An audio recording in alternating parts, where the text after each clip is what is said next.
हमारा 7वां प्रश्न है, एक ही आवृत्ति तथा एक ही आयाम ए की दो तरंगे किसी बिंदु पर एक साथ पहुंच रही हैं। तो कह रहा है कि ऐसी दो तरंगे जिनका आयाम और आवृत्ति बराबर हो वो एक ही बिंदु पर एक साथ पहुंच रही हैं। तरंगों के बीच कालांतर हो कि परिणामी तरंग का आयाम 2a√2a और 0 हो। तो पूछ रहा है कि हमें कालांतर बताना है, हाई बराबर बताना है। कब कब बताना है? पहली बार जब परिणामी आयाम 2 हो, दूसरी बार में जब परिणामी आयाम √2a हो, तीसरी बार में कब? जब परिणामी आयाम a हो, और चौथी बार जब परिणामी आयाम 0 हो। तो हमें क्या पता है कि हमारा पहली तरंग का मान लीजिए जो आयाम है वो क्या है a1 और दूसरी तरंग का है a2। तो हमें प्रश्न में दिया है कि ये दोनों बराबर हैं और ये कितने के बराबर हैं? a के बराबर हैं। यानी हम इस बार जो है a1 बराबर भी a लेंगे, a2 बराबर भी a का मान रखेंगे। और परिणामी आयाम का जो सूत्र होता है वो होता है a बराबर a, हम इसको किसको क्या लिखते हैं? कैपिटल A बराबर परिणामी आयाम a बराबर a1 का वर्ग प्लस a2 का वर्ग plus 2a1 a2 cos phi. अब देखिए हम ये वाला मान रख देंगे a1 a2 का, तो हमें क्या मिलेगा? a बराबर a का वर्ग प्लस a वर्ग प्लस 2 × a कॉस फाई।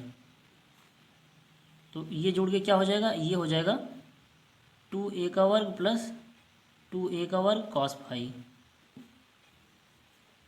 अब हमें जो है अपना पहला भाग देखना है। पहला भाग क्या है कि हमें जो परिणामी आयाम मिलना चाहिए a बराबर वो कितना मिलना चाहिए? 2a। तो अब हम ये वाला मान जो है यहाँ पे रख देंगे, तो हमें क्या मिलेगा? देखिए ये हो जाएगा 2a बराबर वर्गमूल के अंदर 2a का वर्ग प्लस 2a वर्ग कॉस फाई। तो अब हम दोनों तरफ क्या करेंगे? दोनों तरफ वर्ग करेंगे। दोनों तरफ वर्ग करने पर तो इस बार हमारा क्या हो जाएगा? दोनों तरफ वर्ग करेंगे तो ये हो जाएगा 2a का वर्ग, 2a का वर्ग कितना हो जाएगा? ये वर्ग है, 2a का वर्ग हो जाएगा 4a का वर्ग। 2a का जब पूरे का वर्ग करेंगे तो ये हो जाएगा 4a का वर्ग, मतलब 2a का वर्ग बराबर वर्गमूल के अंदर 2a का वर्ग प्लस 2a वर्ग कॉस फाई और इसका भी वर्ग। तो ये हो जाएगा 4a वर्ग बराबर 2a का वर्ग प्लस 2a का वर्ग कॉस फाई। तो अब इसको हम इधर भेज देंगे, तो यहाँ पे प्लस है तो यहाँ पे माइनस हो जाएगा, तो ये बचेगा 2a वर्ग बराबर 2a का वर्ग कॉस फाई। और ये 2a का वर्ग कट गया और यहाँ पे बचा 1। कैसे? यहाँ पे देखिए ये गुणा हो रहा था, इधर जाता तो भाग होता। इसको मैं फिर से करके दिखा रहा हूँ, ये यही वाली इक्वेशन से। देखिए यहाँ पे क्या था? 2a वर्ग बराबर 2a का वर्ग कॉस फाई, हमने यही लिखा था ना यहाँ पे। अब हम 2a के वर्ग को जो है इधर ले जाएंगे, तो ये क्या हो जाएगा? 2a का वर्ग बटे 2a का वर्ग बराबर कॉस फाई। तो अब ये जो है ये बराबर हो जाएगा 1 के, 1 बराबर कॉस फाई। और कॉस 1 कहाँ होता है? देखिए कॉस 0 डिग्री का मान हमें पता है ही 1 होता है, इसलिए हमारा फाई बराबर कितना होगा? फाई बराबर 0 डिग्री। तो हमारा पहले भाग का उत्तर क्या निकला? फाई बराबर 0 डिग्री। अब इसका दूसरा भाग देखते हैं। दूसरा भाग क्या है? जब हमारा परिणामी कालांतर √2a हो, क्या हो? √2a मतलब √2 का वर्ग गुणे a। तो इस बार जब हम फिर से a का मान रखेंगे तो ये क्या हो जाएगा? √2 वर्गमूल 2a बराबर वर्गमूल के ही अंदर 2a का वर्ग प्लस 2a का वर्ग कॉस फाई। तो अब हम दोनों तरफ इसका वर्ग करेंगे तो ये क्या हो जाएगा? ये हो जाएगा 2a का वर्ग बराबर 2a का वर्ग धन 2a वर्ग कॉस फाई। अब ये जो है इधर जाएगा तो माइनस हो जाएगा, तो यहाँ पे बचेगा 0 बराबर 2a का वर्ग कॉस फाई। और ये जो है जब इससे भाग देंगे 0 में तो फिर से 0 आ जाएगा, ये हो जाएगा फिर से कॉस फाई के बराबर, 0 बराबर कॉस फाई। तो इस बार हमें क्या पता है कि कॉस फाई बाई 2 की वैल्यू होती है 0, यानी कॉस 90 की वैल्यू होती है 0। तो इस बार हमें फाई बराबर कितना मिला? 90 डिग्री, या इसको हम क्या लिख सकते हैं रेडियन में? Pi by 2। तो इस बार हमारा उत्तर कितना आया? इस बार हमारा उत्तर 90 डिग्री आया। और इसके बाद इसका तीसरा भाग है।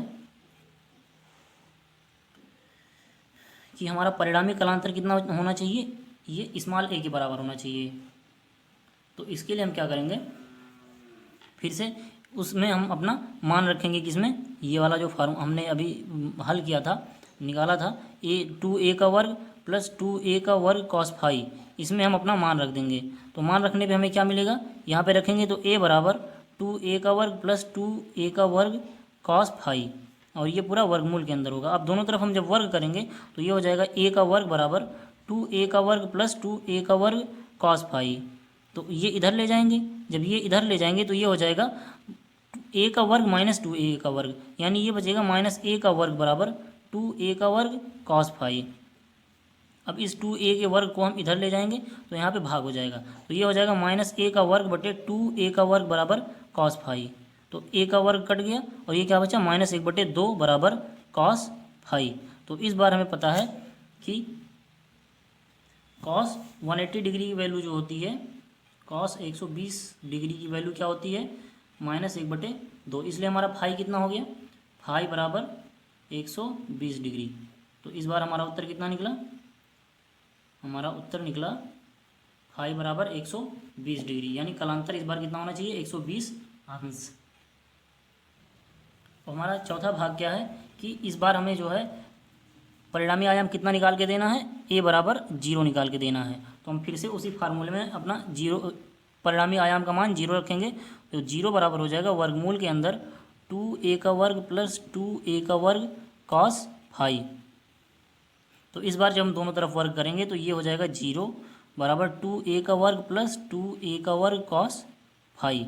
अब देखिए इसको हम इधर ले जाएंगे तो यहाँ क्या बनेगा, माइनस 2a का वर्ग बराबर 2a का वर्ग कॉस फाई। अभी हमने आपको बताया था इससे जो है इधर ले जाएंगे तो भाग होगा, तो ये क्या हो जाएगा, माइनस 2a का वर्ग बटे 2a का वर्ग बराबर कॉस फाई। तो ये इससे कटा तो यहाँ क्या बचा, -1 बराबर कॉस फाई। तो इस बार हमारा फाई बराबर कितना होगा, 180 डिग्री।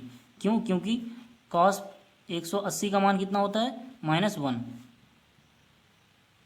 अब हमारा प्रश्न नंबर 8 देखिए क्या है। प्रश्न नंबर 8 ये है, दो तरंगे जिनके दोलन आयाम 3 मिलीमीटर तथा 4 मिलीमीटर हैं। तो बता रहा है कि दो तरंगे हैं जिनमें पहली का जो दोलन आयाम है वो 3 मिलीमीटर और दूसरी का 4 मिलीमीटर है। तो मान लेते हैं पहली तरंग का आयाम a1 बराबर 3 मिलीमीटर और दूसरी तरंग का आयाम जो है वो a2 है, जो क्या दिया है वो है 4 मिलीमीटर। हमने मान लिया कि पहली तरंग का आयाम a1 है और दूसरी तरंग का a2 है। तो हमें प्रश्न में दिया है कि जो पहली तरंग का आयाम है वो 3 मिलीमीटर और दूसरी तरंग का आयाम 4 मिलीमीटर है। एक माध्यम में एक ही दिशा में चल रही हैं। अब ये तरंगे दोनों जो है एक ही माध्यम में और एक ही दिशा में चल रही हैं। तो कह रहा है कि उन बिंदुओं पर परिणामी आयाम ज्ञात कीजिए जिन पर कलांतर 0 हो या पाई हो या π/3 हो या π/2 हो। तो कह रहा है कि उन बिंदुओं पर हमें परिणामी आयाम ज्ञात करना है जहाँ पर हमारा कलांतर कितना हो, 0 हो या पाई हो या π/3 हो या π/2 हो। तो इसको हल करने के लिए हम क्या करेंगे, तो हम पहले परिणामी आयाम का सूत्र देखते हैं। वो क्या होता है, वो होता है a1 का वर्ग प्लस a2 का वर्ग प्लस a3 का a3 नहीं, यहाँ पे 2a1 into a2 cos phi होता है। क्या होता है, परिणामी आयाम बराबर वर्गमूल के अंदर a1 का वर्ग प्लस a2 का वर्ग plus 2a1 a2 cos phi. अब यहाँ पे a1 क्या है, पहली तरंग का आयाम, a2 दूसरी तरंग का आयाम, और कॉस ये जो फाई है, फाई होता है तरंगों का कालांतर। मतलब कि जहाँ पे वो दोनों तरंगे जो है व्यतिकरण कर रही हैं वो कालांतर वहाँ पे क्या है। तो यहाँ पे अब हम a1 और a2 का मान रख देते हैं, क्योंकि हमें जो है हमारा क्या जो है चेंज हो रहा है, बार बार हमारा जो है फाई केवल बदल रहा है, फाई का मान हर बार बदल रहा है, लेकिन a1 a2 का मान नहीं बदल रहा है। इसलिए हम a1 a2 को जो है पहले ही जो है हल करके रख लेंगे ताकि हमें बार बार ये a1 a2 का मान ना रखना पड़े। तो a बराबर हो जाएगा 3 का वर्ग मतलब 9 धन 4 का वर्ग कितना हो जाएगा 16 धन 2 गुणे 3 गुणे 4 गुणे कॉस फाई। ये कितना हो जाएगा, a बराबर वर्गमूल के अंदर 25 धन ये कितना हो जाएगा 3 दूनी 6 चौका 24, ये हो जाएगा 24 कॉस फाई। अब देखिए अब हम अपना पहला वाला देखते हैं, जहाँ पर हमारा जो कलांतर वो कितना है, पहला भाग है फाई बराबर 0, जहाँ पर कलांतर है 0। तो ए बराबर 25 धन 24 कॉस फाई की जगह पे हम इस बार क्या रखेंगे, कॉस 0 डिग्री। और कॉस 0 डिग्री का मान क्या होता है, यहाँ पे मैं लिख दे रहा हूँ, कॉस 0 डिग्री बराबर होता है 1। तो इसलिए यहाँ पे जब हम 1 रखेंगे तो 24 गुणे 1 बराबर 24 हो जाएगा। तो इस बार हम 24 और 25 को जोड़ने वाले हैं। तो ए बराबर क्या हो जाएगा, 25 प्लस 24, ये हो गया वर्गमूल के अंदर 49। तो हमारा परिणामी आयाम आ गया 7 मिलीमीटर। कब, जब हमारा कलांतर 0 डिग्री होगा। तो ये हमारा उत्तर हो गया कि जब हमारा परिणामी कलांतर 0 डिग्री था तो हमारा नहीं, जब हमारा कलांतर 0 डिग्री था तो हमारा परिणामी आयाम 7 मिलीमीटर आ गया। अब इसका दूसरा भाग देखते हैं। जब हमारा परिणामी आयाम, हमें इस बार भी परिणामी आयाम निकालना है जब हमारा कलांतर पाई हो। तो फाई बराबर कितना है, पाई। अब देखिए ए बराबर 25 धन 24 कॉस पाई, और कॉस पाई का मान कितना होता है, कॉस पाई बराबर होता है -1। कॉस पाई बराबर कितना होता है, -1। ये याद कर लीजिएगा आप, ये जो है आपको याद करना पड़ेगा। कॉस पाई का मान होता है -1। तो यहाँ पे जब हम -1 रखेंगे तो ये कितना हो जाएगा, 24 गुणे -1, तो ये हो जाएगा -24। तो ए बराबर कितना हो जाएगा, वर्गमूल के अंदर 25 धन 24 और गुणे -1। तो ये हो जाएगा ए बराबर वर्गमूल के अंदर 25 -24। तो ए बराबर कितना हो गया, 1 मिलीमीटर। तो हमारा इस बार कितना उत्तर आया, परिणामी आयाम बराबर 1 मिलीमीटर। कितना आया, 1 मिलीमीटर। अब हम इसका तीसरा भाग देखते हैं। तीसरे में क्या है, जब हमारा कलांतर π/3 हो। तो इस बार भी हम वही करने वाले हैं। ए बराबर वर्गमूल के अंदर 25 धन 24 कॉस पाई, फाई की जगह पे क्या रखेंगे, π/3। तो देखिए कॉस π/3, ये कॉस π/3 कितना होता है, ये होता है कॉस 60 डिग्री, और कॉस 60 डिग्री का मान होता है 1/2। तो इस बार हम यहाँ पे कितना रखने वाले हैं, 1/2। तो ये हो जाएगा ए बराबर वर्गमूल के अंदर 25 धन 24 गुणे 1/2। तो ये इससे कटेगा और ये इससे, तो ये बचेगा 12। तो ए बराबर कितना हो गया, 25 धन 12, ये हो गया वर्गमूल के अंदर 37। तो इसका वर्गमूल लेने पे क्या आएगा, ए बराबर ये हो जाएगा, 1 मिनट, ये हो जाएगा 6.08 मिलीमीटर। इसका वर्गमूल लेंगे तो कितना हो जाएगा, 6.08 मिलीमीटर। अब देखिए हमारा इसका चौथा भाग क्या है। अगर आपको वर्गमूल निकालना नहीं आता तो मैं इस पर एक वीडियो डाल दूंगा और जो है आप देख सकते हैं, और वीडियो का लिंक जो है आपको डिस्क्रिप्शन में मिल जाएगा। वर्गमूल निकालना मैं आपको सिखा दूंगा।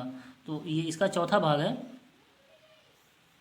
जब हमारा कलांतर फाई बराबर π/2 हो। तो इस बार मैं आपको बता दूं कि कॉस फाई बराबर इस बार कितना रखना है हमें, cos π/2, और cos π/2 का मान कितना होता है, 0 होता है। ये याद करेंगे आप कि cos π/2 का मान 0 होता है। तो इस बार जब हम मान रखेंगे इसमें, ए बराबर 25 धन 24 cos फाई में जब हम π/2 रखेंगे फाई की जगह पे, तो हमें इस बार 0 मिलने वाला आपने यहाँ से देख लिया है। तो इस बार हम डायरेक्टली रख देंगे तो हो जाएगा 25 धन 24 गुणे 0। तो ए बराबर वर्गमूल के अंदर बचा 25। तो 25 का वर्गमूल कितना होता है, 5। तो हमारा इस बार जो है वह परिणामी आयाम आ गया ए बराबर 5 मिलीमीटर। ये हमारा आंसर हो गया। अब देखिए हमारा 9वां प्रश्न है, किसी माध्यम में एक बिंदु पर समान आयाम ए तथा समान आवृत्ति की दो ध्वनि तरंगें 270 डिग्री कालांतर से गुजरती हैं। तो कह रहा है जो दोनों तरंगें हैं उनका मान लीजिए पहली का A1 और दूसरी का A2 आयाम है। पहली तरंग का आयाम A1 है और दूसरी तरंग का आयाम A2 है, और कह रहे हैं कि दोनों तरंगों का जो आयाम है वो बराबर है, और वो कितने के बराबर है, A के बराबर है। अब कह रहा है कि और वहाँ पे कलांतर कितना है 270 डिग्री, कलांतर 270 डिग्री है। कह रहा है कि किसी माध्यम में एक बिंदु पर समान आयाम तथा समान आवृत्ति की दो ध्वनि तरंगें 270 डिग्री कलांतर से गुजरती हैं। वो दोनों तरंगें किसी एक बिंदु से गुजरती हैं जिनका आयाम ए है और कलांतर 270 डिग्री है। इस बिंदु पर परिणामी आयाम तरंग का आयाम कितना होगा? तो कह रहा है इस बिंदु पर तरंग का जो है परिणामी आयाम ज्ञात कीजिए, या परिणामी तरंग का आयाम कितना होगा, ये हमसे पूछा गया है। तो परिणामी तरंग का आयाम जो होता है वो हम अभी हमने आपको बताया था, वो क्या था, वो था a बराबर वर्गमूल के अंदर a1 का वर्ग प्लस a2 का वर्ग plus 2a1 a2 cos phi. और क्योंकि हमें यहाँ पर जो है इसी a1 और a2 के बराबर में हमें a दे दिया है, क्या दे दिया यहाँ पे a, तो इस बार जो है हम इसको r से डिनोट करेंगे। परिणामी आयाम हमें ये नहीं दिया है, ये प्रश्न में जो ये दिया है, प्रश्न में ये नहीं दिया है, परिणामी आयाम नहीं है। ये आप ना समझिएगा कि ए यहाँ पे भी है यहाँ पे भी है तो ये जो है परिणामी आयाम दिया, ये परिणामी आयाम नहीं है, ये उन तरंगों का अलग अलग आयाम है। मतलब पहली तरंग का आयाम ए है और दूसरी तरंग का भी आयाम यही ए है, और हमें इस बार भी परिणामी आयाम निकालना है। तो इस बार हम परिणामी आयाम को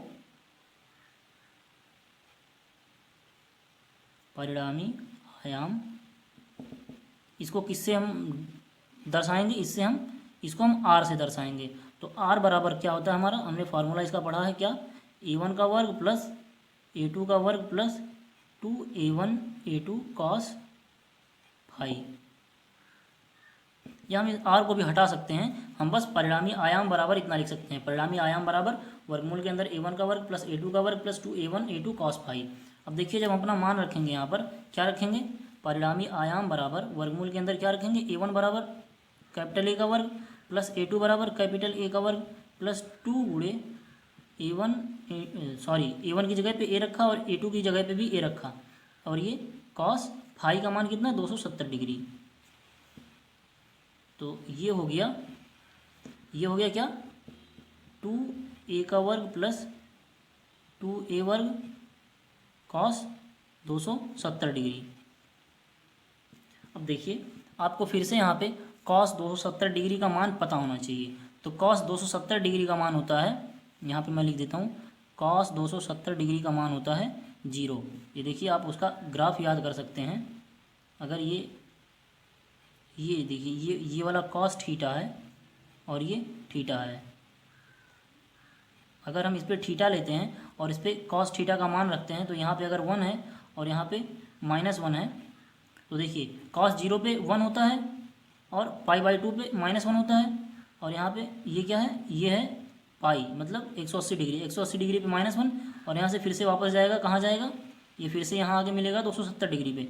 तो 270 डिग्री देखिए आप क्या मिल रहा है, आपको 0 मिल रहा है, cos 270 डिग्री आपको 0 मिल रहा है। तो आप ग्राफ के माध्यम से भी ये मान याद रख सकते हैं। तो cos 270 डिग्री बराबर हमारा कितना हो गया 0। तो हम यहाँ पे जब 0 रख देंगे तो ये 0 से 2a में अगर हम गुणा करेंगे 2a के वर्ग में तो ये भी 0 हो जाएगा। तो ये क्या हो गया, ये परिणामी आयाम बराबर ये हो गया 2a का वर्ग, और ये हम जब ये a का वर्ग बाहर निकालेंगे तो ये हो जाएगा √2a। तो हमारा आंसर कितना आ गया, इस बार आंसर आ गया √2a।